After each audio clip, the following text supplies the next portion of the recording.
Welcome back, ladies and gentlemen, to the International Wildcard Invitational. I am Max Atlas Anderson, joined by Christopher Papa Smithy Smith, and we just witnessed Ince really just decimating what was the top team in the Bangkok Titans. And man, the Brazilian fans must be going nuts, and these guys are looking unstoppable on day two. First, Besiktas, one of the established teams that was expected to do well, dispatched earlier today, now into one of the emerging favorites after their 3-0 start. Same result, same dispatchment in a very easy fashion, and Ince, they catapulted back to right up there in terms of the favorites for this tournament. Yeah, but we move on to our next matchup, and you mentioned Besiktas. They are going to be taking on Hard Random, or coming off a victory against the Chiefs. And we're going to go to a quick video about Hard Random right now.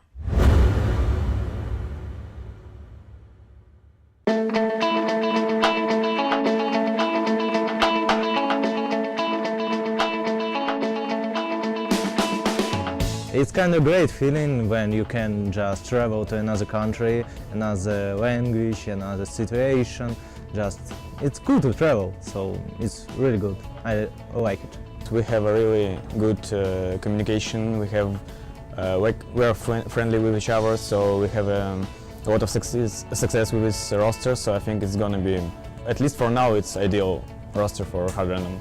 Соревноваться за границей, безусловно, это нечто другое по сравнению со своим собственным регионом, потому что игроки с других регионов, ты абсолютно не знаешь, как они будут играть и что будут из себя представлять, и это новый уровень для СНГ игроков. Это очень большой опыт, как для меня, так и для команды в целом, и надеюсь, мы можем очень хорошо показать себя. The strongest opponent would be every team. Everyone playing different, everyone playing good. That's why they're champions of their region, so I think... Ну, мы сюда приехали, естественно, только за первым местом, потому что зачем ехать, если ты не хочешь побеждать, если ты уверен, что ты проиграешь, зачем тогда участвовать вообще в соревнованиях. Прогнозы всех наших знакомых, аналитиков и тому подобное, что мы займем не выше 4-го места, но я думаю, что мы разубедим их в этом, покажем хорошую игру. В этом турнире мы больше всего боимся, наверное, турков, потому что у них очень сильный регион, мы очень часто их встречаем на европейском сервере, довольно часто против них играем. В командной игре в тимранкеды попадались против несколько, плюс у них будет преимущество на своей, так сказать, территории. Еще мы немножко боимся бразильцев, потому что у них тоже там... Наша сцена специфична, и каждый игрок считает себя хорошим в отдельности от команды. Сейчас у нас нет такой проблемы, и мы держимся друг за друга, и думаю, мы сможем повторить успех. We always want to win. Still, we don't think that we are better than any other team. Just when you came to the tournament, you want to win. What is the reason that you came here?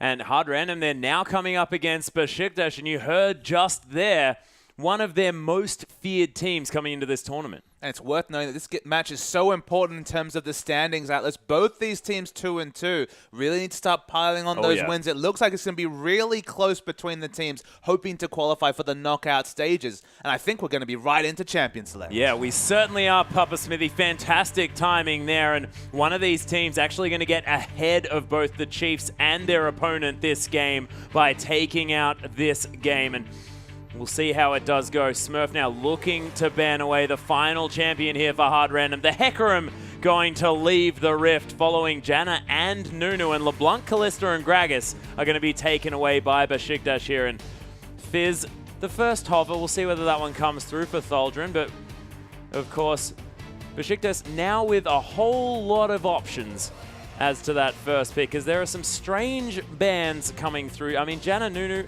I guess fairly understandable, but there's still a lot of strong picks on the board. And strongest jungle on this patch has apparently been the Gragas, or at least it appears to have been based on his play this tournament. Is banned away. Rek'Sai still available. Already saw an excellent Vexai game come through. And Theocles, I feel like he's strongest on the Rek'Sai because he has really good jungle pathing, much like we saw in the last game from Revolta. So I'd like to see that as a first lock-in, but there's multiple different ways you could approach this draft.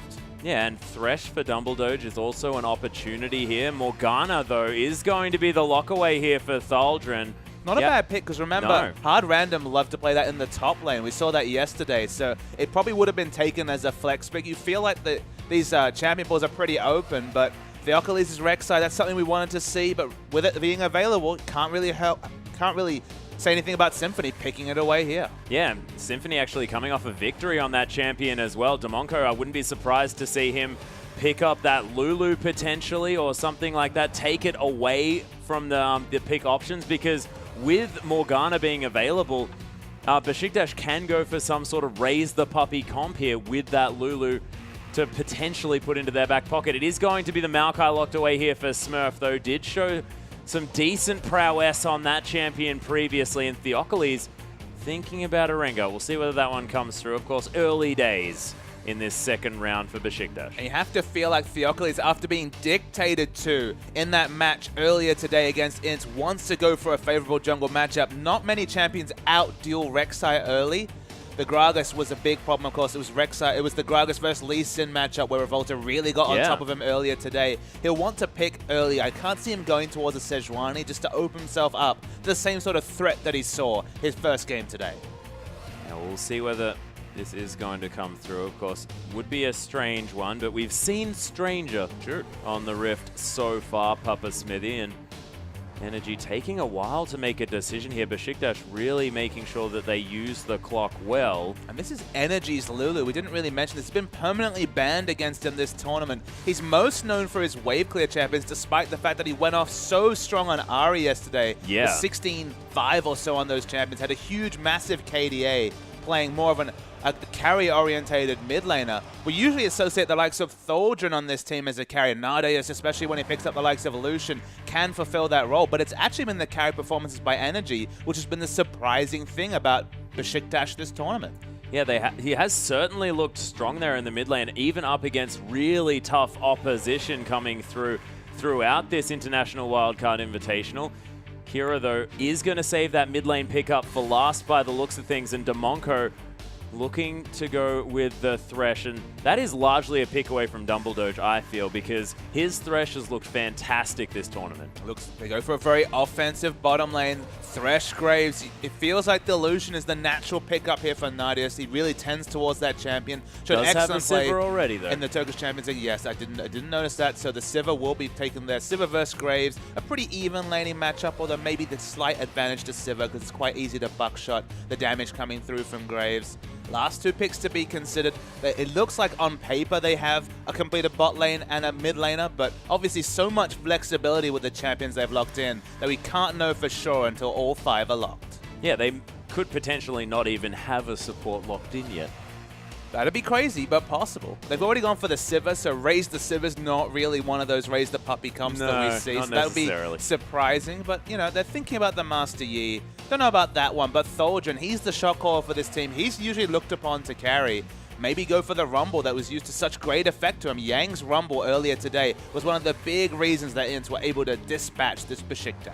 Well, Rumble is going to be locked away here in favor of Thaldren. He's going to pick that one up. Theocles on the Udyr as well, and we've seen Udyrs most definitely be successful. Bangkok Titans coming to mind there, and Kira thinking of going back to the Vladimir here for the CIS team. Definitely fitting to come through, and Vladimir in the mid lane. Vladimir Graves, that's the same duo that did so much work against the Chiefs earlier today. As well. It feels like Hard Random definitely getting a very similar identity comp than the one they had earlier. It's going to look like it's going to be Lulu versus Vladimir in the mid lane.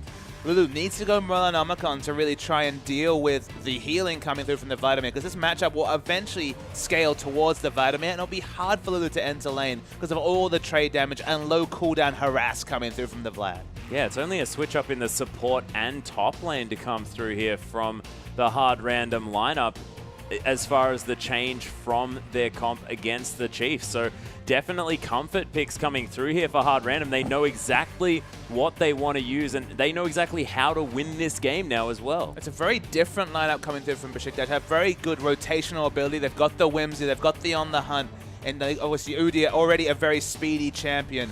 teleporting in Rumble, so strong in those early skirmishes. You feel like Besiktas's main win condition from what they've picked is those objectives. Get those dragons, start to rotate towards the likes of the outer turrets and barons. You need to stack up the neutrals. You need to play definitely the 2015 style League of Legends and go for those neutrals here if you're Besiktas, because the scaling with the likes of Vladimir seems to be in the advantage of hard random, although when you talk about the AD carry matchup, definitely early to mid game focus in both these carries. Yeah, well, it's true. And if you're looking down the Besiktas lineup as well, they've got speed ups on 4 out of 5 of their team members as well. Closing the gap, not going to be a difficulty here for our Turkish lineup. We'll see whether the CIS team can really wait until that late game and capitalize on their picks, or whether they're going to be able to get early advantages based on this Rek'Sai jungler. I mean, you talk about the Besiktas lineup. One thing you can say, definitely fights best around an objective. Just because in the open, Udyr just kind of runs at you, has to get into melee range. They don't have a lot of setup CC for the Rumble equalizer. They kind of need someone to face check the Morgana, or just for the terrain, like a Rumble. Just a choke in the jungle is something that Rumble is going to be looking for. So if they have that objective snowball, if they can get pink wards around an objective, they fight very well. But if they're forced into the open, I think they're going to struggle. Yeah, it could be a difficulty here. And of course, Hard Random wanting to just make sure that they can stay alive until the later stages of the game. You have to think, although in the sort of super late game, you are going to have Sivir versus Graves. Sivir probably a little bit more useful in that case. But in the open team fights, that's the issue, is that, okay, the Sivir can launch Besiktas into a fight, but if you just kite backwards, if you just get in very defensive positioning, once the On the Hunt goes down, you have to give the advantage to Vladimir for sustained damage in a fight. So he's the big person who in late game team fights will really have the big advantage here for Hard Random, I think, and already shown excellent performance on that champion. Yeah, he really has, and able to really stand toe-to-toe, actually ahead of Swiffer in lane there from the Chiefs. As you saw, ladies and gentlemen, we do have a pause. It was demonstrated quite effectively there, so we're going to be going into the game as soon as possible. But for now, I'm going to keep going through this one, as there are your standings as the day results do come through. And KLG taking down Hard Random. Hard Random answering back, though, with their win over the Chiefs. And, of course, just the lineups to come through from Hard Random have been fantastic. And Ints, they've been the big story. You see their 2 victories earlier today coming through. Hard Random, though, taking down the Chiefs was a surprise, especially given KLG got their first win of the day. As well. The turnaround, exactly. But Hard Random now 2-2, so looking very competitive in the middle of the table. That's the thing. Besiktas, Hard Random, despite the fact that one comes in as favorite and the other one is a bit more of an emerging region from the CIS. 2-2. They've got all to play for on the Rift. The comps are very interesting, but again, Besiktas, get control of those objectives, because in the open, it's going to struggle.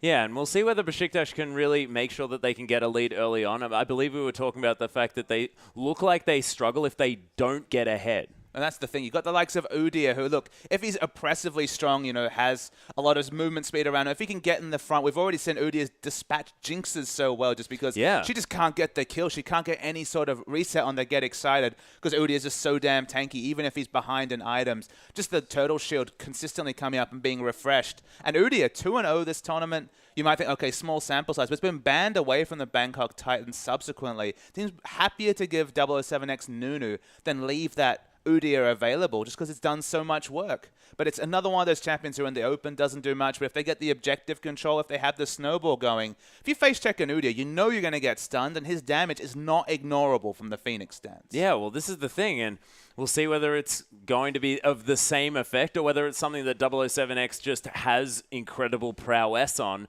Of course, Udyr, not exactly the most difficult champion to play, you could say. There's not too much nuance with him, but making sure you're in the right place at the right times and you're picking the fights that you want and you're counter-jungling at the right times as well, that is very, very important and something that you really need to have a great deal of knowledge of the champion for. And look, we praised Theocles for his pathing on the champion like Rek'Sai. The one unique factor about Udyr, I agree, his mechanics, it's just, you know, getting into melee range has nothing to do with skill there.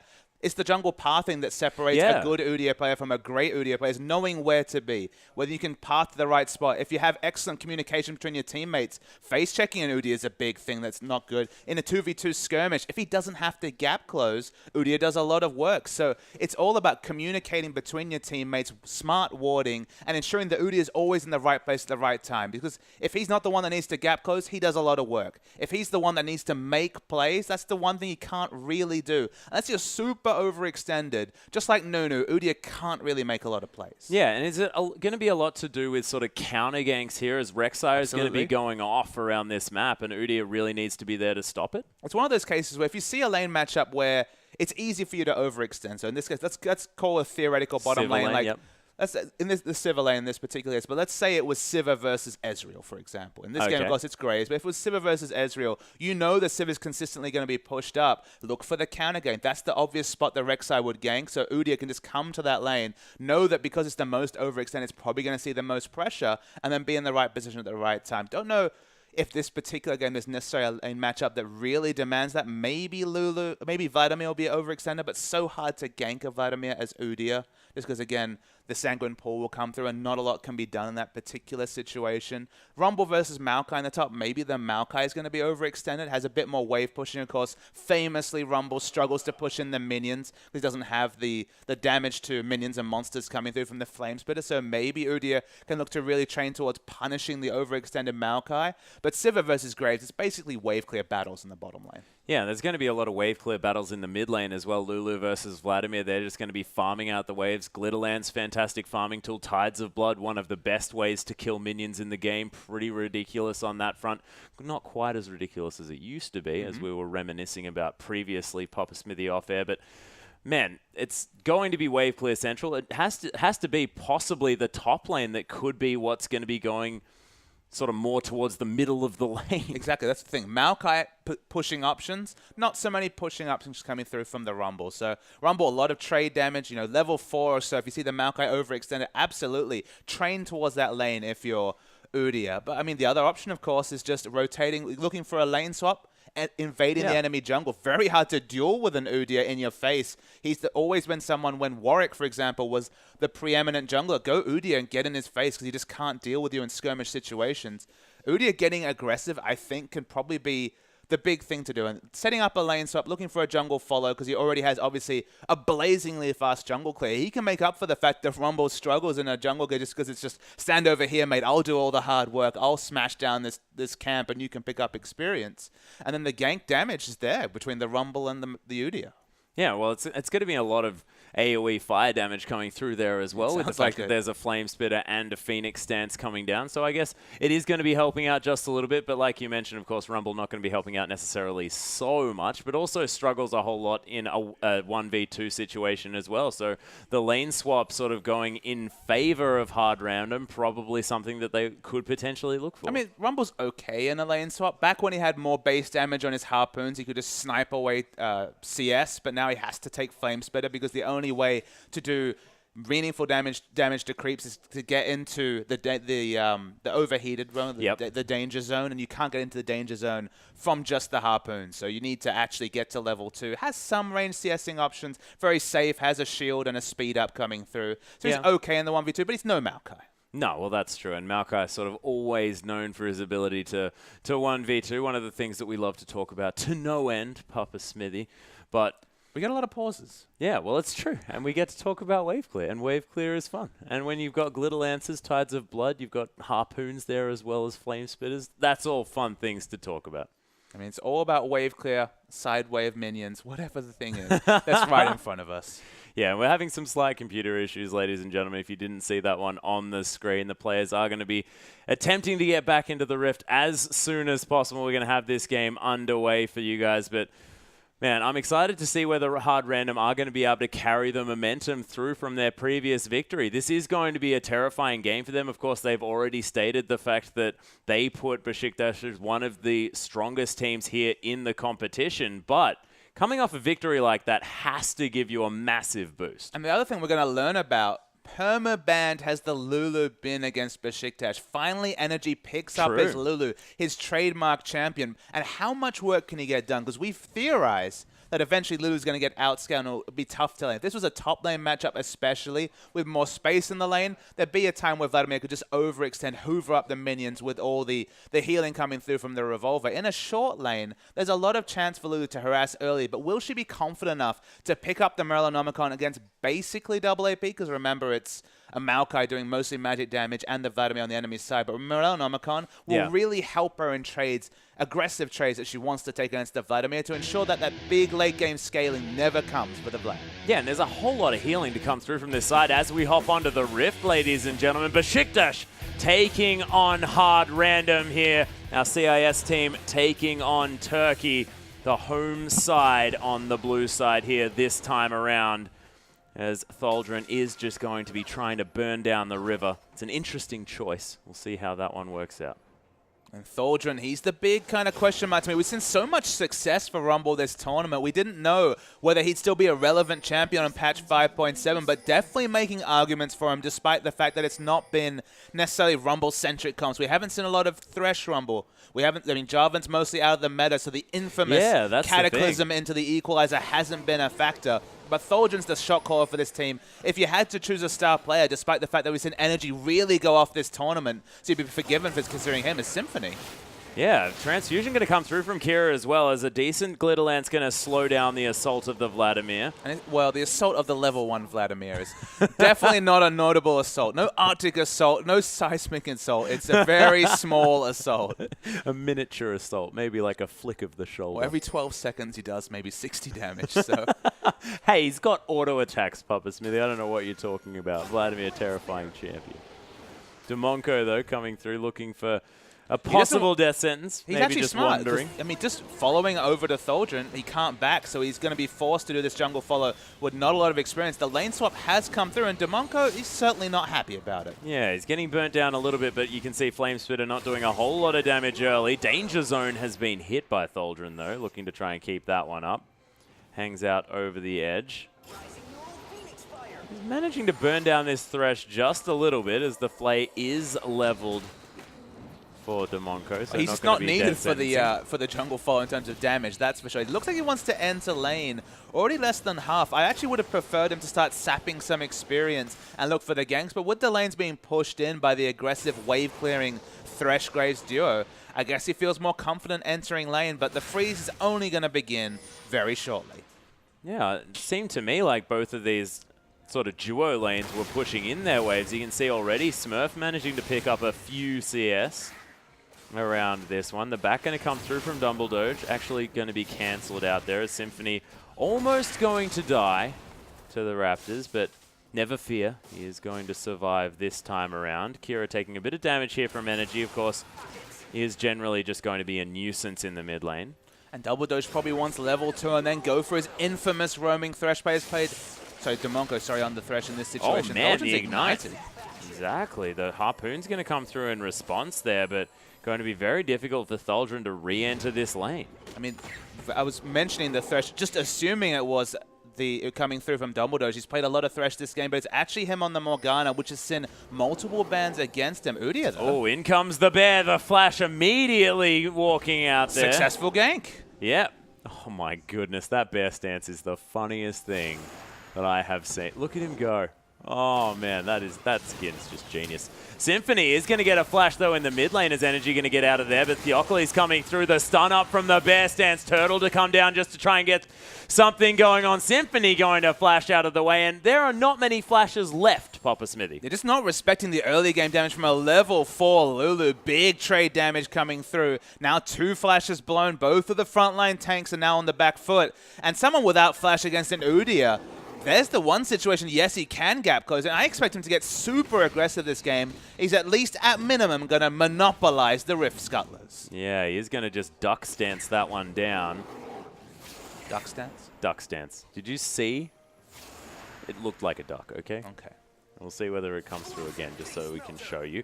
As Lex is going to continue clearing out these minions. Tholdren, pretty cheeky there, walking up, managing to last hit a few, as these top laners are fairly even when it comes to this 1v2 situation. Symphony not giving up here in the mid lane, as Kira's actually blown the ghost to try and get something going on. Theocles coming through with a cheeky take of that tunnel, and then just drives on by. Smurf, the Christmas tree. It's a lovely world where Udyr is back in the meta. It's so fantastic. We've got Christmas trees, ducks. This is a fun game. It's a festive game. It most certainly is. I mean, a lot on the line for the home team, though. I mean, a lot on the line for both these teams, but it wouldn't be a final series without the home team. So Besiktas really looking hard. They need to step up after being just dismantled by Ints. You can kind of forgive them for that after how well Ints has played. Subsequent to that game against the Chiefs, the push to kill still coming in aggressively, and they draw out the teleport from Rumble. Yeah, Tholdren definitely wanted to come back because, of course, that wave heading towards the turret doesn't want to miss out on any experience. Theocles down here on the bottom side. The flash into the bear stand stun as he's trying to orb walk, but Nadius, I don't think he's quite got enough. Smurf twisted advances into it. Boomerang going to be dodged out on the return, and he's going to survive, but that was ballsy. I can only speculate that Smurf thought he had already taken turret aggro and was looking for the kill on a level 3 Udyr, as Kira's fallen very low, and Symphony's just really relieving pressure at this point. Symphony is...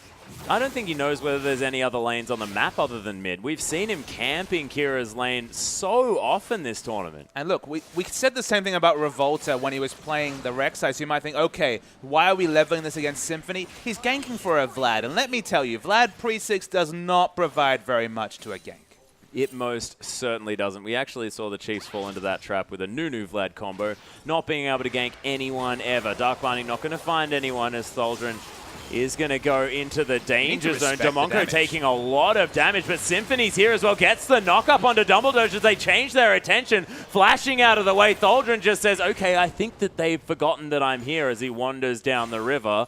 And Hard Random unable to pick up anything, but they have a lot of pressure on this top side. I mean, you just need to see Besiktas really start to see the advantage, because let's consider the three-man skirmish crew of Graves, Thresh, and Rek'Sai. Those are some of the strongest early skirmishing champions in the game. Rumble, quite decent himself. They weren't really respecting Rumble's damage, but they need to cede control because, in general, Hard Random, apart from the Vladimir, has really shown a lot of power in their laning choices. Yeah, they very much have, and I've been super impressed by Smurf. I mean, I did say it was a little bit of an aggressive twisted advance, but he is so far ahead on farm. He's got the 1v1 lane here at the same time, so up against Nadius now has actually a level advantage considering the fact that Dumbledore was down in that lane for quite some time.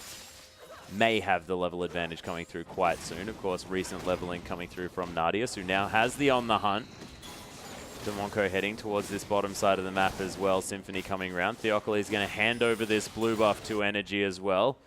Glitterland's going to help him secure that one, and it looks to me like Kira might pick up a blue buff for himself as well. Of course, cooldown reduction, a fantastic statistic for Vladimir. And Symphony in no rush to pick it up for himself, of course. With some other jungle choices, you might consider going a bit more selfish with your blue buff donations, but in this point, the lane control it gives Kira is probably more important than the Rek'Sai having Void Rush on a slightly shorter cooldown. Yeah, well, this is the thing, and the rest of his ability, her abilities, are going to be on a shorter cooldown as well, but no mana to speak of, not too worried about it. Dark Binding going to find Smurf. Nice Boomerang just to get some extra damage there, but Smurf already pretty tanky with the makings of that Catalyst. Energy zones in this lane are so interesting to see, playing so aggressively up the lane. Maybe that's why we see Rek'Sai show so much presence in mid, because Energy, he's going over halfway this lane at a default. Yeah, well, this is the thing, and we have already mentioned the fact that Energy, a noted Lulu player, just shows the confidence just there. Theocles in a duck stance down. Another Rift Scuttler as the Dragon is now under fire by Besiktas. It's just a free Dragon. Lulu has so much presence in mid. Vladimir definitely on the back foot, as we would have expected in the matchup. Civ has already powered down the minion wave and thus the turret in bottom lane. Rumble's not having a lot of fun, but as expected. But the free Dragon confirmed by all the early rotations by Besiktas. Yeah, looking great. 1,200 gold, now the lead for the Turkish side. Theocles coming through. I apologize that it's not Ducks. It is Phoenix stance, but he looks a bit duckish. That's okay. I can understand where you're coming from. I just love it. I just love it. Let's go for clarity for the viewers. Yeah, it's a really good point. I mean, I guess it is pretty clear. I'm going to stop. I am most certainly going to stop. There is going to be a pause coming through now. I'm actually getting told off by my producer. You're hearing it in the ear, are you? Yes, I am. I am. So I may not get dinner tonight, ladies and gentlemen. It's a little bit unfortunate. Yeah, it's off the table. It's going to be breakfast probably, actually, Atlas. Yes. Well, look, not entirely sure which meal is going to be coming through, but there is a slight pause. We'll see whether we can get back into the game ASAP as... What? There's just some general chatter in the room. Nothing important. I feel like I'm that kid who's... So what is it about the ducks? Like, what are you seeing in terms of why the duck stance? Maybe we got some time. He's got a cute duck beak with that skin. Okay, but you already knew it was Phoenix stance, so... Yeah, no, I did, but he looks like a duck, and therefore I'm just switching up my birds. That was what I was doing. So I some thought it was next level fairly obvious. references. The Okay. viewers understood, Papa Smithy. If I'm going to make references about that particular skin, definitely not Udia, I have to say, this is a really obscure reference, but when he's in bear form, it really reminds me of Death to Smoochie, the movie with Robin Williams. I just can't get it out of my head. It's crazy how much I think of that. If you haven't seen that movie, consider it. Consider it, ladies and gentlemen. Oh, my goodness. I just imagine him looking for a bear hug. Okay. I mean, those hugs punish the enemy. They certainly do, but that's because he's so vigorously caring. That's what I like to think. Future Oh, opportunity, Care Bear, Udia. Oh, dear. Meanwhile, our producer makes sure that we're not on the screen anymore. Hard Random, unable to talk to each other. So still just hanging out here. Not going to get any extra time to work out exactly what these teams are going to be doing. Just making sure that Kira going to have his computer working, which is pretty necessary for these guys. So making sure that they sort everything out here, and that'll be done relatively soon. We'll get back into the game. Of course, Hard Random, they've got the scaling comp, but so far they haven't quite managed to get the Rek'Sai working, and Symphony's really been trying hard, and he's done this multiple times in Hard Random games. In fact, their first victory that came through sacrificed himself to get the rest of his team kills. This time hasn't necessarily worked, but he hasn't died for it either. I mean, his choice of target to me is kind of the question mark. He's ganking for a Vladimir against a Lulu. That's kind of the disconnect I'm seeing, is that if you choose your lanes, you never really want to gank for the lane that's losing and that doesn't really provide any CC or even burst damage before the Hemoplate comes through. You might have a few options to gank for Vladimir, but he's been so optimistic. Multiple visits to level 3, level 5 Vladimir. It's relieving pressure, and maybe that's the real point of the early rotations for the Rek'Sai, is to relieve pressure in the mid lane, because it's not actually a big CS lead that they could have been formed, I guess because of all the jungle pressure. But the kill threat in mid just has never been there. No, and I guess, like you mentioned, ganking for a Vlad, difficult option. But look, we'll see how it works out as we move further forward in this game. And do you think that they're lacking CC on the side of Hard Random, or do you think it's just based on these laning matchups? I mean, we're talking about a Thresh and a Maokai on the team. They have plenty of a pick CC, and moving into the late game especially, ganking from a Maokai is fine, but of course it's been a 1v2 situation. They could have looked to gank the overextended Sivir, but there's not a lot of damage ot's the lane swap was confirmed between the Rek'Sai and Maokai. There's just not a lot of options, so maybe relieving pressure from mid was the best use of Rek'Sai's time. And the only other argument is that she's a very fast farmer, so maybe just power farm the jungle. Show up with either the Warrior Enchant or the Cinderhulk, depending on your personal preference, as we've seen strong cases for both today. We saw a Warrior Enchant Rek'Sai, and we thought, okay, maybe Cinderhulk would have done more this game. And then the Warrior Enchant from Revolta was definitely demanded. Yeah, well, I out was of his actually mind on that game. Yeah, I completely sort of disregarded Warrior Enchant Rek'Sai. I thought, no, this ain't very good anymore. But Revolta changed my mind entirely. That was just such a powerful early presence, and wouldn't have been able to make the same impact if he didn't have the access to the damage. I mean, it's kind of game on game. Like we saw Julio Stedo, and okay, Gragas, you don't have other options, but he showed what a super tanky champion can do in a fight. Just consistent use of cooldowns into doing damage. And Rek'Sai can do her best Gragas impression when it comes to relevant damage in a skirmish. Of course, has true damage on her E ability.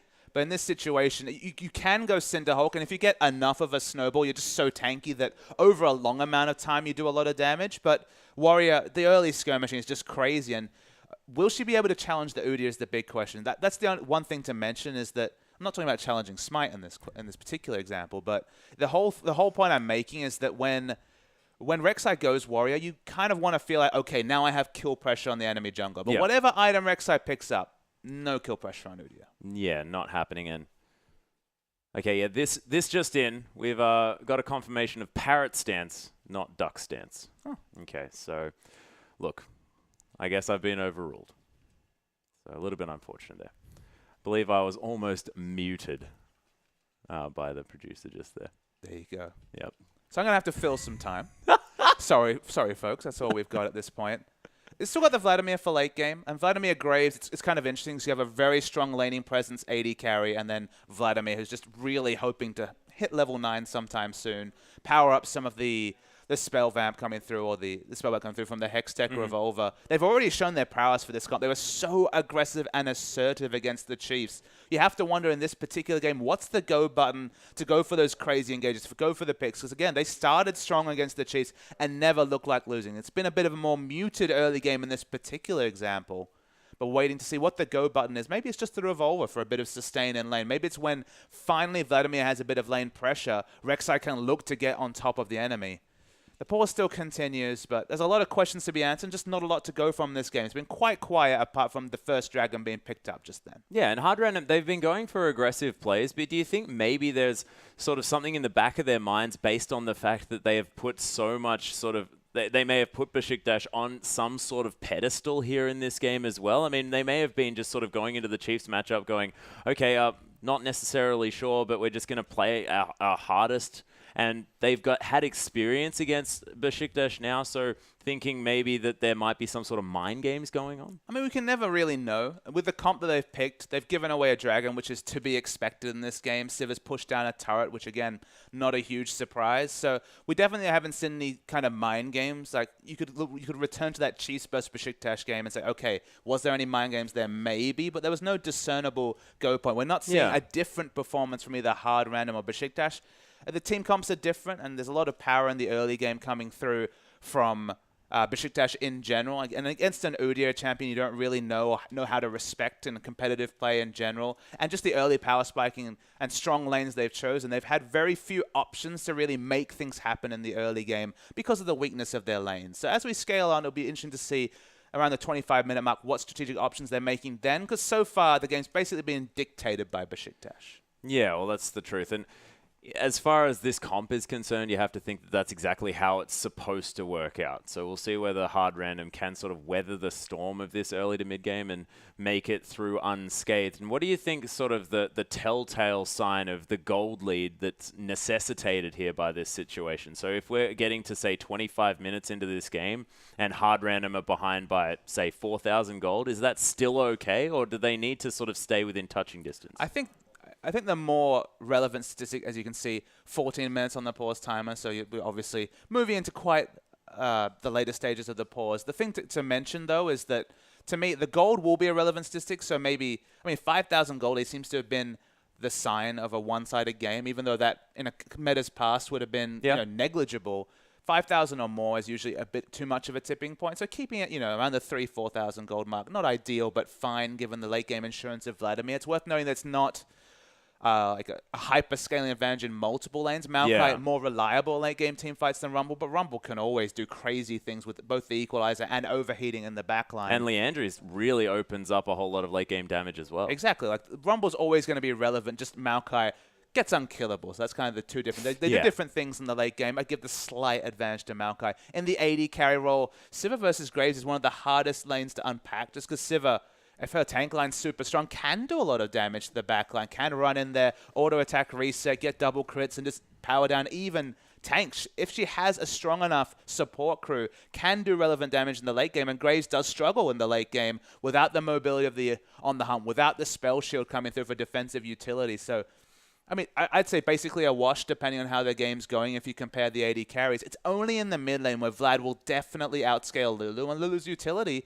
might be relevant to set up that damage coming through from the Siva. So it's very hard to judge these comps. To me, the big thing that I mentioned during Champion Select, the one big win condition that's so far been executed very well by Besiktas is getting that monopoly over the Dragons. That's the thing they really need to start to do. Because in open fights, they'll struggle to gap close even with the On The Hunt, just because they don't have big range CC options. You don't really want to be layering the equalizer to stop a retreat. Just doesn't do much in those cases. You don't want to use that for CC. You want to use it for the consistent damage. So it's all about using the Udyr, forcing fights into chokes. And the only way you can really force an enemy into a choke is to make them fight at Dragon. It's to make them fight at Baron. So you need to get that objective snowball going. Getting the bot tower makes that First Dragon so much safer. They go for it. They pick it up. So win conditions so far fulfilled by Besiktas. Yeah, Besiktas looking okay heading towards this one, but it is, of course, early days in this game, and we'll see when these...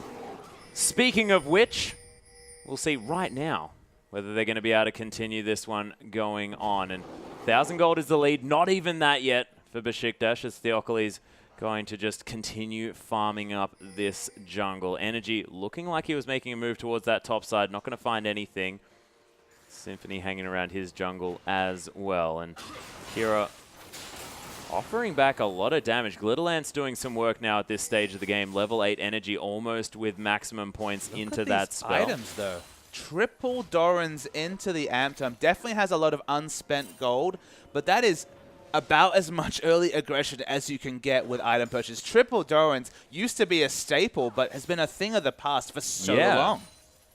Is going to go for that Morellonomicon as well, so maybe sort of just wanting those It's Doran's Operation rings. Just try and smash Vlad in lane. This is Operation keep down Vlad as much as possible. You're going for the item that gives you the most dueling power in terms of the Morellonomicon, and the super early power spike to just mow down these waves as much as possible. So if that's the mission, look, it'll definitely set back the late game item build, but a lot of power centered on the Lulu. Yeah, Will of the Ancients is probably going to be able to be finished. Oh, speaking of which, Thaldrun.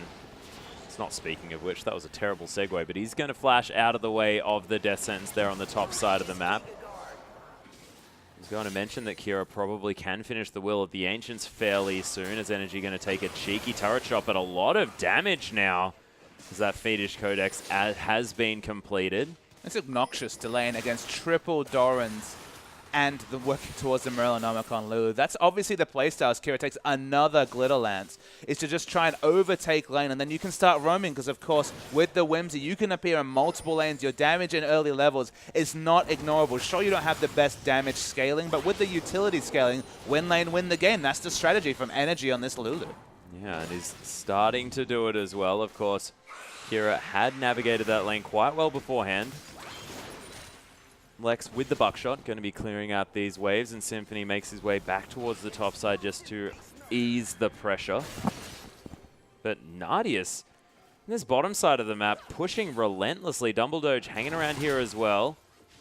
Christmas Tree going to be clearing out the minions, as Nardius is going to rotate towards the mid lane as well, and they are concentrating so hard on keeping down Kira. But they're so overextended in the bottom lane especially. They're just hoovering up minions. Now they've rotated mid, another person pays a visit to Kira. Oh, nice spell shield there from Nardius. Blocks out so much of that damage. It's Theocles might be caught out here. He's in a bouncy castle. First blood for Symphony as Theocles falls down. Yeah, Theocles, he's the one that wants to be face-checked, but in that case, face-checking multiple members. Kira, though. Yeah, go button pressed here as the Hemo play comes through, but Nardius with a drive-by kill is going to net himself that one. Smurf cancels the teleport towards the mid lane as well, because his mid laner was most definitely dead. And they really want to take down Vladimir's turret, make it that much more risky for him to try and pick up farm in the mid lane, delay those power spikes by keeping his gold down, because 102 CS against a triple Doran's Lulu is a very good start for Vladimir. They have Sivir and Lulu, lots of 3 ranged auto attackers. They want this turret, and they want it now. Yeah, they are going to be able to take that one down. So second turret of the game here for Besiktas, and they are extending that lead ever so slightly. Dragon up in another 2 minutes. They're going to be thinking about that moving forward. Nardius now able to pick up a bit of a creep wave here that's attacking the outer turret on the bottom side, but it was a nice roam around, and that's what happens when you take that bottom outer turret early on. That wave, you can shove it so far up towards the inner turret of your opponent, and you are free to move around the map. Yeah, double flat AD purchases working towards the Infinity Edge with BF Sword Pickaxe means instant wave clear coming through, and you just have so much mana sustain when you go for triple Dorans and now a Morellonomicon that they've been able to push in significantly both lanes, take both turrets. Now you have the most dragon security in the world, having minion waves pushing into both mid and the bottom lane. So if they can continue to monopolize these objectives, doesn't matter that Theocles fell down. They're in a very good stead to take over this early game. Yeah, Kira actually going super aggressive. The pull going to be popped here, but Energy not stopping. Whimsy not available again just yet, as Symphony looking to try and get amongst it. Pray Sega doesn't find anyone.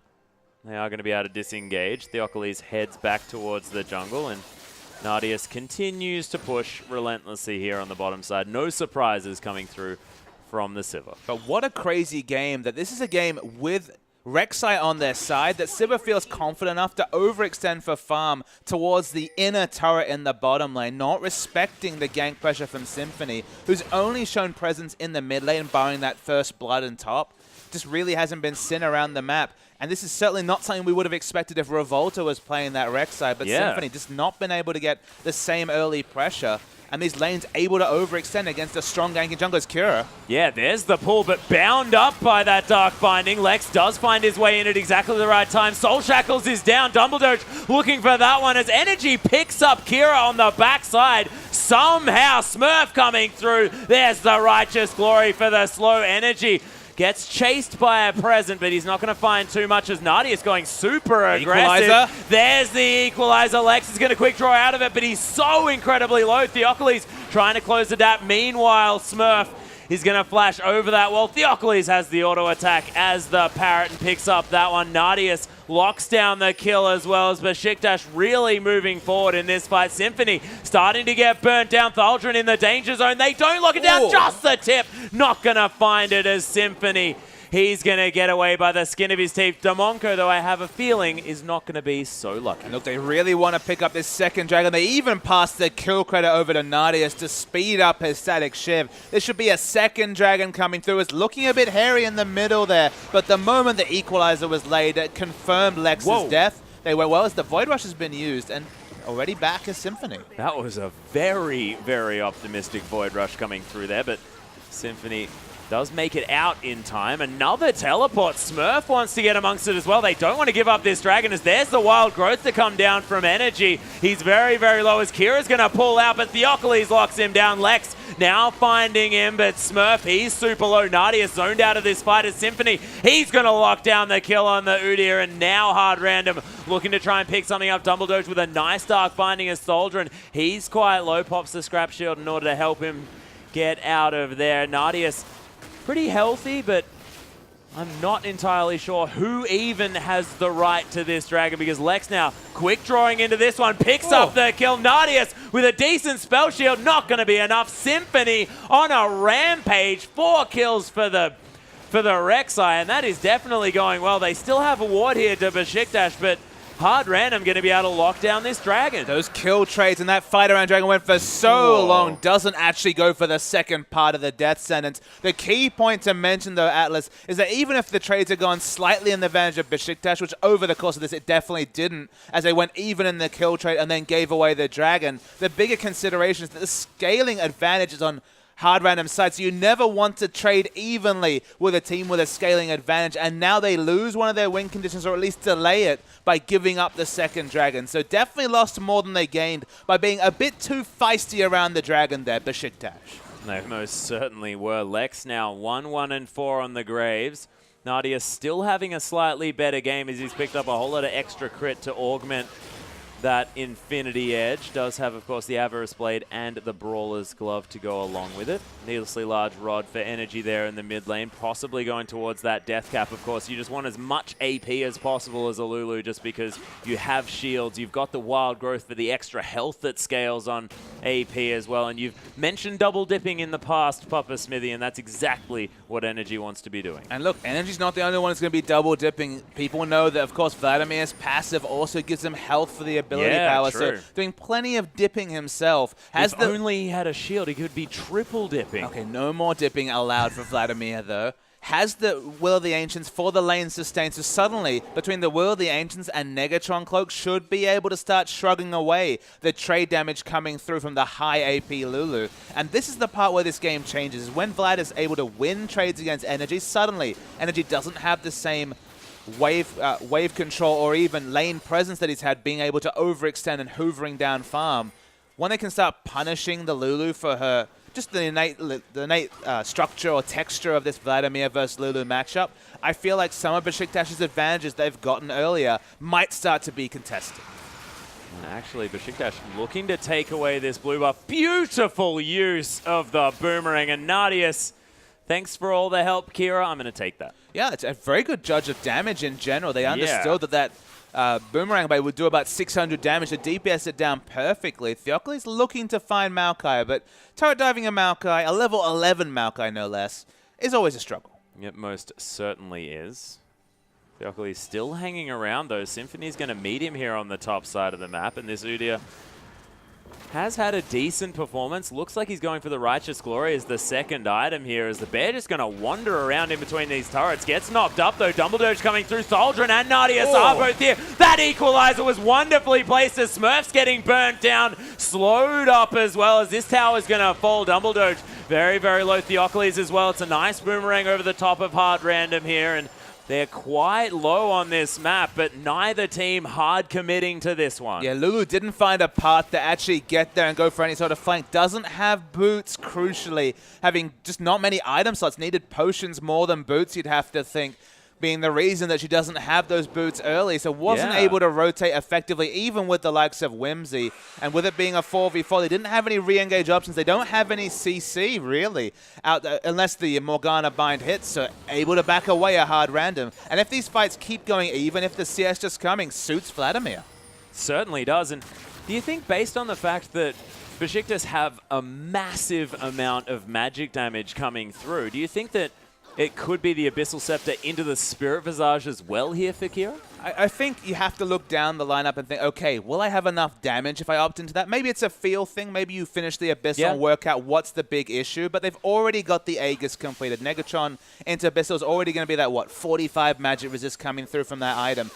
Get the Merc Treads and maybe reevaluate. Merc's still very relevant because you have so many CCs. You don't want to take the 3-second duration from the binding. The slows need to be kited. His Rumble's very low. Yeah, Scrap Shield not offering him too much as Twisted Advance looking to come through. There's the flash. Symphony picks it up. Doesn't want to waste any time.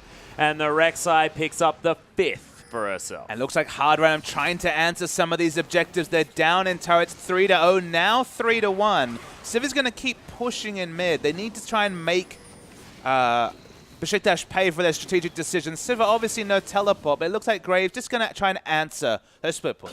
Yeah, of course, plenty of wave clear to come through from Graves, but it is going to be Nadius just exiting that lane. There's the teleport exactly coming through from Smurf in this bottom side. Energy in the meantime going to be igniting up. Kira doesn't find the Q though, and Smurf is going to try and lock down this Sivir on the bottom side. There is action all across this map, but Nadius is going to make it out on the hunt, going to help him out there. And crucially, no way for them to justify that teleport with taking down the bottom turret. Kira.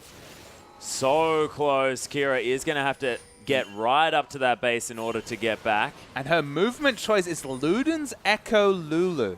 That's exciting. That's a lot of wave clear coming through. A bit of AoE damage on top of the Glitter Lance. The poke is going to be that much better. Hard to hit the poke, but again, if you hit the E ability, hitting the poke onto multiple members is sometimes trivial, especially on such a practiced Lulu like Energy. Yeah, Energy certainly. I'm going to take his word for it. That is most certainly it. Theocles going to stun up Symphony for a moment, but Symphony not even really going to notice, as Theocles now looking to come through for a potential steal away. Doesn't get it. Buckshot does next to nothing to this Udyr. Now with the Righteous Glory, looking to be building up the Frozen Heart next to Monko. Lands a decent death sentence, and the knock-up comes through from Symphony, but Theocles more than happy to tank up a whole lot of the damage, and Demonko ignited him. That was odd. Yeah, the Ignite maybe a little optimistic against an Udyr especially. Rumble's still split pushing, has the teleport available, has double magic penetration, but we're going to see a fight. Yeah, more flashes to come through. The box comes down, and man, Energy just explodes. It's a beautiful death sentence as well. Nadius, that's a lot of the damage gone now on the side of Besiktas. Theocles is running for the hills. Hard Random. That was a wonderful engage. Thaldrin now going for the hero play. Lex gets taken down. Symphony is going to secure that kill, and Rek'Sai's going off. Rek'Sai's going off, but Rumble got the trade onto Graves. The 1-for-1 trade, and that won't stop the Dragon coming through. This is the bigger issue, is that Besiktas has a comp that was looking to monopolize Dragons. Took the first one, then overextended for some cute trades. Was punished with a first Dragon being answered by Hard Random. Now going into a Dragon hole. This could really serve to hurt Besiktas scaling into late game, as you feel like this Vladimir is already becoming super relevant. Abyssal Scepter is 0-3-4, but is finding the farm and is getting stronger. Oh, yeah, and a bit of global gold to come through here as well. You can see that mid lane outer turret very, very low. Smurf going to be able to take down this bottom lane outer turret at the same time. You have to think. We'll see whether these minions are going to take it down. That's a lot of casters, so they will be able to finish this one off. Nardius watches it fall a little bit unhappily there, so closes that gold gap. It's less than 2,000 now, and Hard Random well and truly in this one. I mean, a lot of items on the Sivir especially is up. A pickaxe on top of a completed critical strike item with the static shiv. About 1,000 gold between those two. Honestly, that's the whole gold lead to some degree. Only 1,600 gold is the lead coming through here from Besiktas, and some standing gold to be answered. The third outer turret coming down. It's going to be basically all even. And when you've got an Udyr scaling into late, okay, going to be unkillable. But setting up these big equalizers, and we already saw a wonderful one, but then again, that was a 1v4 sniping away a single kill. You feel like fighting in the open, which is looking like it's going to become more and more a reality for Besiktas as they fall behind in objectives. Doesn't feel like that's going to be the big win condition for them. No, they certainly don't want to be doing that. Symphony as well has had a wonderful game, and this is a full tank Udyr.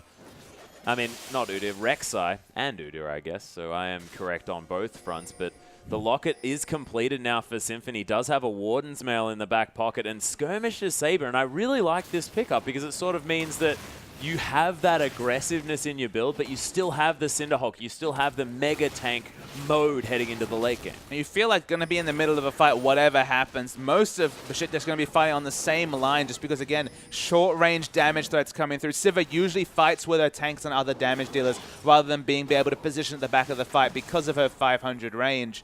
Skirmisher's Saber, just get on top of the Sivir, challenge her with that smite, and try and just damage her or try to zone her away from a fight. Going to do his best Udyr impression. He's going to do much the same thing, even without the Skirmisher's Saber. Yeah, the Trailblazer picked up here for Theocles, but Udyr needs no extra help challenging people to duels. Exactly what he wants to be doing. Kira now just going to say thank you for the pushed up minion wave. Does have a needlessly large rod here in the back pocket. You have to think probably the Zhonya's Hourglass coming down for the Vlad just so he can be annoyingly untargetable for incredibly long amounts of time. Yes, 5 seconds of stasis, much the same as the likes of Lissandra. Of course, can move during the Sanguine Pool, but a very similar interaction as Tholdren is caught. Yeah, Equalizer comes down as well to try and get the 1v2, but not sure whether it's going to work out because Symphony and Smurf, they're so tanky. The Golden Flamethrower there looks brilliant, but he's still going to die. You see the issue here for the Rumble, especially between the Locket being popped and the Vengeful Maelstrom. They sat on an Equalizer for the complete duration and didn't take any damage. They weren't too worried about that one whatsoever. The Liandry's Torment that is now being completed may help out. But, of course, needs a Void can't Staff. retroactively buy it. Void Staff not quite there just yet. Death Sentence going to land here from Damonko, but Dumbledoge not going to have to worry about it too much as there's no follow-up. Feels like, in general, Energy's been a bit of an afterthought. It's kept that 10 CS lead up, but an early power spiking champion against a Vladimir, only a 10 CS advantage, not being able to pressure that lane anymore. They haven't really taken over the lane as expected. Nidus is doing surprising damage to Smurf. Yeah, that speed up from the passive coming through, the flash and the counter flash from Smurf. Cheats around as Theocles actually going to use the Righteous Glory. Teleport out here. And the Udyr just gave up on it anyway. That was some smooth moves, getting vision of the Gromp, then Twisted advancing over, baiting out the flash, and then answering with the flash of his own. That's some excellent Maokai play. You don't normally talk about Maokai mechanics, usually fairly one note in terms of his impact in fights, but that was something I haven't seen before. Yeah, that was very cool. And Theocles actually sort of got juked out of that one as well, as the teleport was used from Smurf. So he used 2 summoner spells for 1. So I guess in the end, theoretically, Besiktas coming out on top, but Smurf was dead to rights. Look, it's all about the sweet outplay. The sweet exactly. outplays. You know, I'm sometimes sorry, I didn't mean to try it's and about take it away. sending a message. It is. It is entirely. It's all the time about sending a message, Papa Smithy. I could not agree more. Nardius is able to take down those Raptors, though, and Hard Random now hanging out on their side of the map here. And you have to think there's been a lot of darkness on this map, not a whole lot of focus on vision for either of these teams.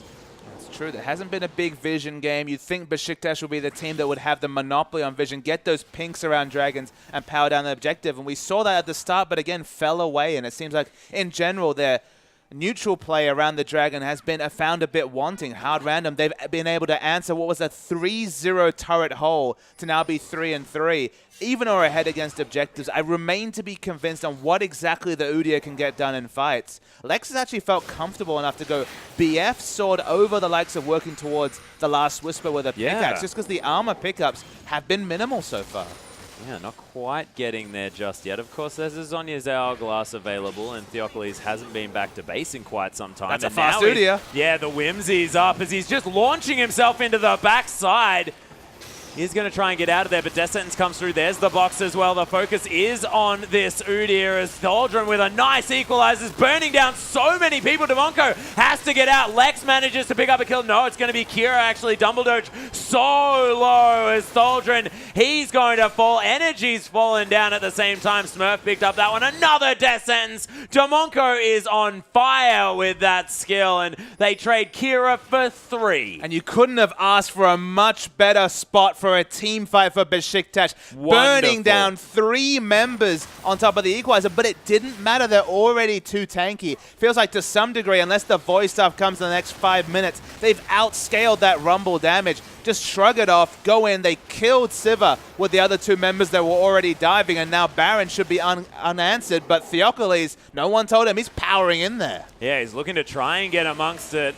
Is just going to watch the Baron fall down and then run away as quickly as he can. And that's just not going to contribute very much to the Udyr. Already a bit of a question mark. We're going to see the replay. Now just watch this spot. You can already see Rumble players across the world licking their lips at the potential equalizer to come through. Theocles is just buying time, to be honest. They're sitting on top of the equalizer, but note those health bars. They're falling low, but it's not enough. And in the backline, Kira just gets killed. Kira just gets the kill onto Siva. That's the big situation, that Siva's dead. Too much of the damage coming through has been accounted for, but the fight's back on. Yeah, here's another one coming down as the boomerang comes through. Nice Dark Passage is going to take the Maokai to safety. Besiktas now going to turn their attention to this inner turret on the bottom side of the map. Baron buff recalls, though. Yeah, exactly. Collateral damage going to come down from Lex just to try and clear that one out. Not going to do anything here as Besiktas just going to force that turret. It'd be very big if Besiktas could pick up this Dragon. They've pushed in a way. They've got more than expected because they've actually gained an objective during this Baron fight. Tremor Sense was doing work there, but Symphony's going to find Theocles very low on mana here, as well as Nardius has popped the ult. Beautiful spell shield to get out of that twisted advance as Smurf gets turned into a cute little bunny, and Symphony, he's going to have to try and get out of there because he's falling so low. Smurf now getting taken down as Nardius is doing so much work in the back line, but is it going to be enough as Lex is through here now? He's pretty low. The double kill, the buckshot doing so much. Thaldrun picks up Graves in the end, but now he's the last man standing. If that had have happened any sooner, that could have been the complete opposite fight. But the flash double flay was just majestic from Demonko. That's what won them the landslide fight win. 4-for-1 is the trade. Now the 3rd Dragon comes through. You have to ask the question, Atlas, why are they fighting against a Baron buff team? They opted into the fight and they paid as deserved. They most certainly did, and now the movement speed buff available here for Hard Random. Only a couple more Dragons before that sort of win condition comes true for our CIS side. And these guys, I mean, we weren't kidding. I mean, we thought maybe, you know, the Chiefs with a uncharacteristic performance against these guys, but they are really showing that they're a fantastic team. Absolutely. They'll catapult to 3-2 and towards the top of the standings if they take this win. Definitely looking lighter on the basis of the first 33 minutes of this game. Besiktas just don't have a lot of options. You feel like they had this game on lockdown the first 8-9 minutes, and the pause came through, and they've come unstuck during that pause time, but their objective play has been fairly poor when that seemed like the main win condition for the team. Lex has been able to go back, finish the Bloodthirst. Are going to be so hard to kill. How are you going to gap close and do damage onto this Graves? You just don't have the team comp that necessarily deals with him that well, because Theocles has been well held this game. He most certainly has, and Symphony has gone completely off. Hard Random, they are going to take down the inner turret in the top side of the map, evening up that turret score. 4,000 gold in the lead after that Baron came through, of course. Besiktas now going to be trying to clear out the minions, make sure that the push does not continue from Hard Random, who have ran out of Baron. So only taking 1 turret for the... Oh my goodness, that Death Sentence pretty close. but no joy as Hard Random now thinking about what they're going to do next. And no neutral objectives available. And do they have any siege options at all, Papa Smithy? Coming through from Besiktas. Hard Random. From Hard Random, they can look for a siege. They don't really have a lot of poke from range. Obviously, Vladimir and Graves want to get into that shorter range for their damage. So sieging's not exactly ideal. They just want a team fight, and to be honest, they've found team fights. In fact, Besiktas have opted into team fights they didn't need to take and lost them. So they're just happy to build up towards the next Baron, set up for that objective. The Dragon score's already in their advantage. Keep pushing out the minion waves. Keep trying to navigate Kira into these lanes to pick up more and more farm on the Vladimir. Already 4-item and boots upgraded Vladimir. I mean, things are just looking excellent for Hard Random, and the Vlad Graves synergy that took them to that win over the Chiefs is serving them well again here. Yeah, really looking great. Lex showing a lot of comfort on this champion, and Kira's looked as impressive on this Vlad as the Diana, but Smurf's going in. That was a huge twisted advance as the Buckshot looking for it. Hemoplague onto a couple of members as well as Kira blows the pull just to avoid that turret damage, and the inner turret falls down. You have to think Hard Random, that's all they were looking for. Yeah, the overreach for the pick wasn't necessary. They were invariably going to take the objective. Now some team fight ultimates are on cooldown, but probably not going to be punished by Besiktas. So they get the objective, they get out. That's just fine for Hard Random. Yeah, they are going to head back, maybe pick up some items here as well. 5,000 gold the lead for Hard Random, finally with the turret advantage as well to go along with the fact that they've had a lot of map control. You can see lots of vision here on the bottom side.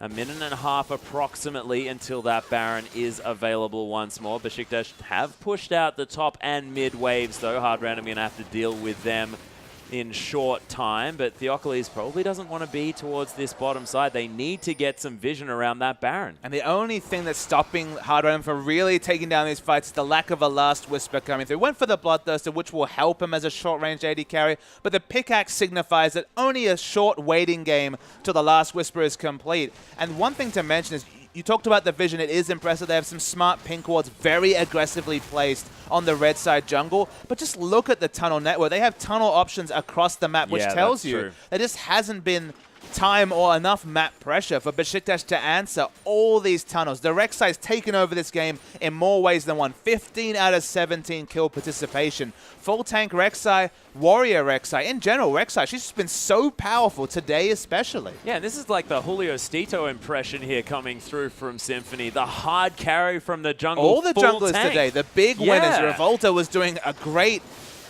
carry impression, but with the more offensive item choices. But even on the more defensive champions like the Gragas and now the Cinderhulk Rek'Sai, junglers in general just been the big winners of IWCI Day 2. Definitely the standouts, the MVPs for the team is looking great here so far for Hard Random. Of course, not over just yet here for Besiktas, as they're only behind by about 5,000 gold. That is nowhere near a shutout. But this is what we were talking about. Now they're in the open. How do they win a fight with the comp they have in the open? That's the question I just don't have an answer for. It feels like you're going to have to get a huge overreach as Theocles is hooked in, but that's a pretty tanky. He is a most definitely tanky Udyr. Does have those Mercury's treads as well, so the Descent's not going to be doing too much. As Symphony, he's going aggressive. Dumbledore doesn't bring himself a Thresh, as Theocles basically takes no damage. Smurf already half health, as that's a decent equalizer, but not going to do too much. Energy going to fall down, though. It's Kira. He gets that kill. Lex has to deal with multiple tanks, but he is going to fall down. Kira now is so much consistent damage. Nadius, it's a very nice spell shield. Symphony flashes forward, gets the knock up. Triple kill for Kira. Looking for another couple. Theocles and Dumbledore, though, not going to give it to him. And the moment you see a triple kill for Vladimir, you know that the late game has arrived, Atlas. Oh, yeah. Double escape summoners, double mobility summoners make Vladimir such a threat in the late game. Doesn't take any combat summoners in the lane. That's the time to punish him pre-level 9. But this Vladimir is huge, and it feels like Besiktas is going to pay the price for it. Yeah, and he's going to list lazily out of the way of that Dark Binding as well. Dumbledore with the Frost Queen's claim, but this inhibitor is the focus. Hard Random, they can't be bothered dealing with this support and jungler. They need to take down the objective before the rest of the members respawn from Besiktas, and they do, securing the objective as Baron respawns. So Dragon and Baron both respawn. Both of them super attractive to Hard Random. Work towards that fifth Dragon with the fourth. Obviously, Baron doesn't need any introduction. Graves clearing waves at the bottom. Do we see the emergency rush to one of these objectives for Besiktas? Certainly the more defensive option will be the Dragon. They clear out the closest tunnel towards it. Has the more aggressive option of going towards the Dragon. No, maybe they're looking to swap objectives, or perhaps they're just happy to seed the Dragon and are not really looking to risk a counter Baron. Now, Symphony just puts a whole lot of onus on those Krugs there on the top side of the map. So he's going to lock those down, and he's going to say, good trade. Yep, absolutely. Lock down the Krugs. You only get 25 gold for the Dragon. I never talk about the Krugs win condition. Yeah, you don't. Missed opportunity. Look, I'm pretty sure that I should probably be the analyst on this desk. I mean, you've got some really good ideas about it. Pretty good ideas. As Symphony is looking for an engage here. It's the equalizer to come down. Not quite burning anyone here, but Kira walks through it. Flashes over the top. There's the pull. He's unstoppable as Theocles falls down. Oh my goodness, the Graves damage in the back to Monko. Lands the descent and somehow is still alive. The double kill for Smurf. And Kira, he's still alive as well. Energy flashing red is going to be backing towards that upper side. Hard Random, they don't care. They're just looking to end this game. And man, they have had a dream performance today. It's the consistent story of completely disregarding the Rumble Ultimate. They keep fighting in areas where the Equalizer burns down multiple members, but they're so tanky and have the reposition options. The Hard Random, what a start to the day it's been for day 2, as they've looked dominant on this day 2 Atlas. Yeah, really beautiful, and just turning around what was, you know, a difficult game from before. And the Chiefs, they felt a Hard Random CIS team, and now Turkey as well. Two of our much higher favored teams, you have to think, moving into this one. And CIS, I feel like we may have overlooked a really powerful lineup. Absolutely. If you look back at our power rankings, consistently either second last or last, but yeah, really precisely showing us up with some amazing play that wasn't necessarily on display in their qualifying run. They just really... Why didn't they play Vladimir? I mean, the Vladimir in general has been super impressive, and that was with Energy doing everything he could on Lulu to hold him down. Triple Dorans just to try and hold him down into just an amp turn, which was the eventual Merlonomicon. Again, went for the Merlonomicon instead of the Athenes, basically to hold down the Vladimir healing.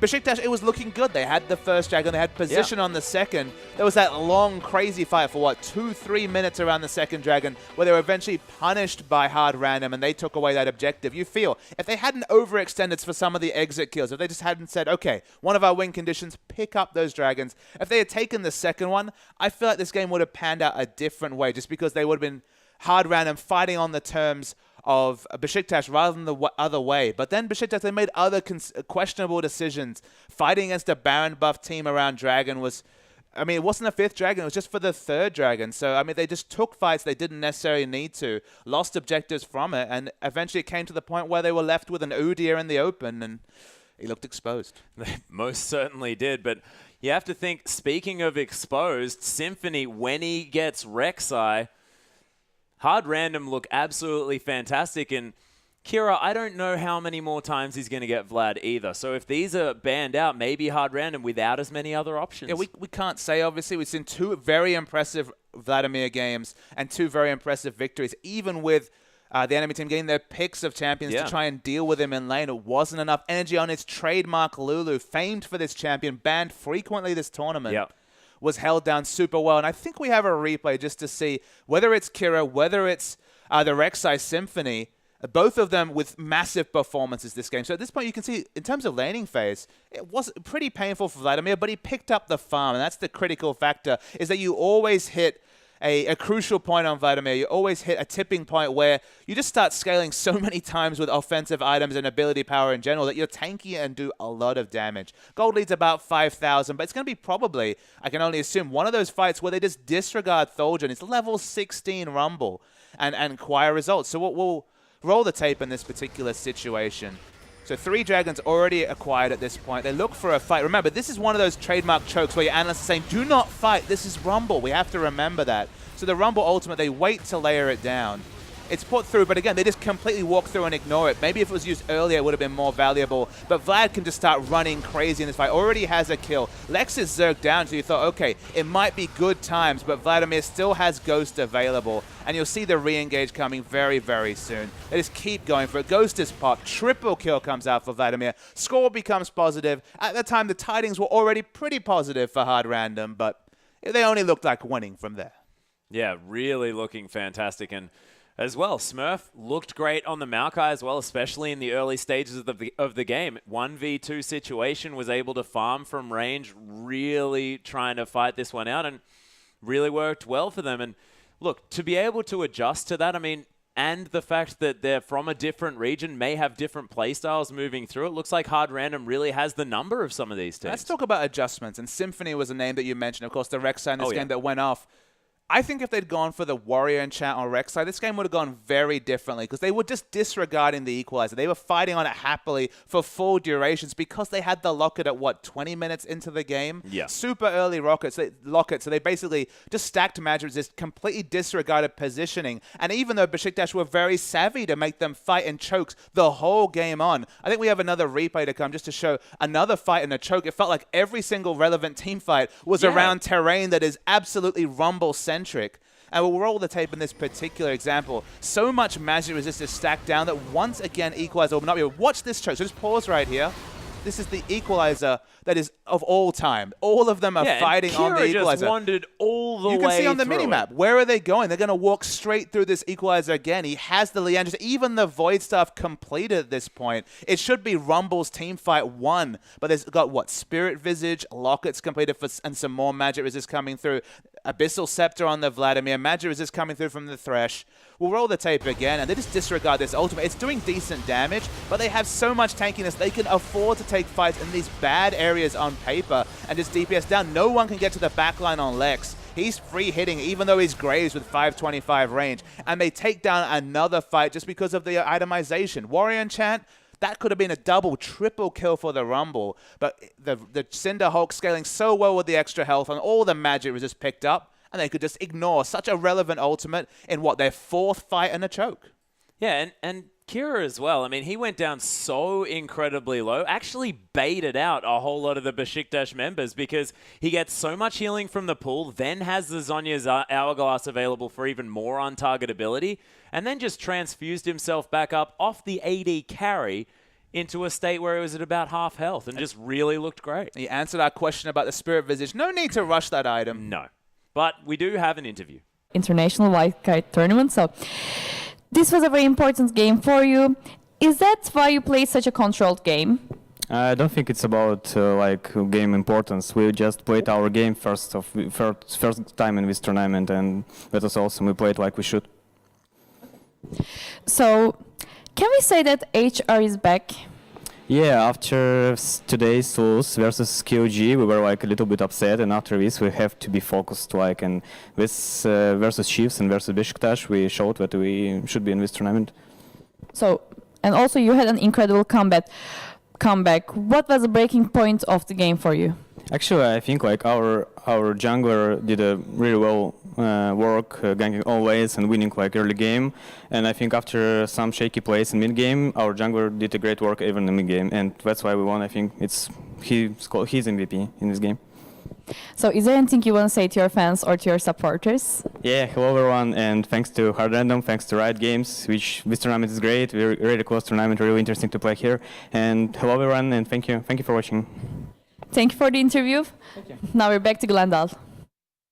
And a lot of credit to Symphony going out there, and well-deserved for that Rek'Sai play, really looking strong. It suited the comp, went for the right enchant, got enough magic resist, got the snowball locket, played well. Yeah, really fantastic. But ladies and gentlemen, there are still 2 more games to come this evening at the International Wildcard Invitational. We are going to have a short break, but we will be back with our 7th game right after this.